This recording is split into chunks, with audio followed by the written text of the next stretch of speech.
Hapon sa inyo lahat. Thank you for being here, for joining us in this very special afternoon.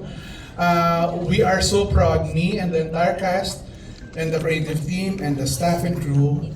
We're also proud to present to you our latest baby, The Silent Noise. And I hope that you love it the way we love doing it. So maraming salamat po for being here. Thank you, Direk. Z, we want to hear from you! Yes, magandang hapon po sa inyo lahat. Maraming salamat po sa oras na binigay nyo ngayon para samahan kami. Ngayon lang din po namin mapapanood ng first episode. Talaga? Ngayon lang. Wow. Kaya ganun din yung pakiramdam namin. Thank you sa suporta at sa buo po ng Silent Noise. Maraming salamat po sa ABS-CBN International, sa mga bosses namin. Tita Cory, LMD, Direk Loren, Sir Carlo, maraming salamat. At sa FSL group here na kasama natin ngayon, welcome sa mga taga-boss po natin sa Prime. Maraming salamat. Thank you, Z, and of course, Angelica!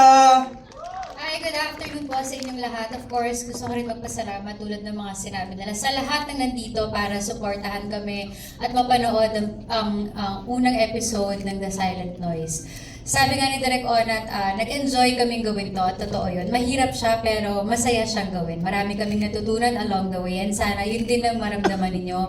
And gusto ko din magpasalamat of course sa mga bosses dahil after 3-4 years ako ay nakabalik sa isang project sa ABS-CBN and I'm very happy and proud dito sa project na ito. So maraming salamat. I know mamaya pa yung Q&A natin, but just to set the mood, ano yung i-expect namin sa episode 1? Direk, ano bang i-expect? Ano pinasa, Angelica? Ikaw nga eh. Alam mo, sobrang dami na naming nagawa. Okay. So, actually, hindi ko na yata halos maalala kung ano ba nangyari sa episode 1. Totoo nga, hindi mo pa napapanood. But of course, ano ba?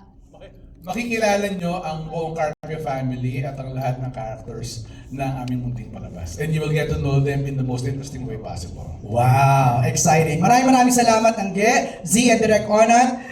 Siguro let's invite the cast na to proceed sa kanilang mga seats. And si Kaki may iwan to lead us in our prayer. Okay, let's go. Sa mga bosses po namin, maraming salamat po sa inyo. Ito po ang message namin sa inyo. Love! Joy! Hope! Nag-practice ko kami para dito. I love it. Sa rehearsal.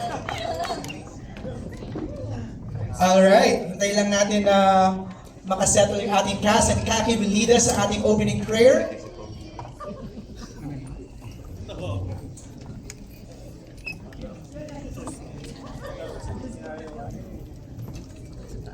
Again, reminder to everybody, no photo or video recording.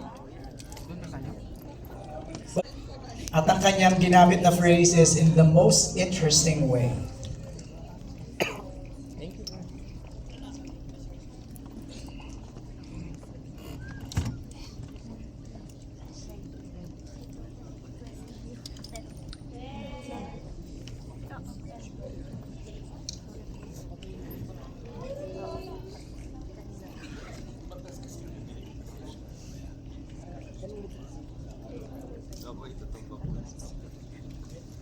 Hindi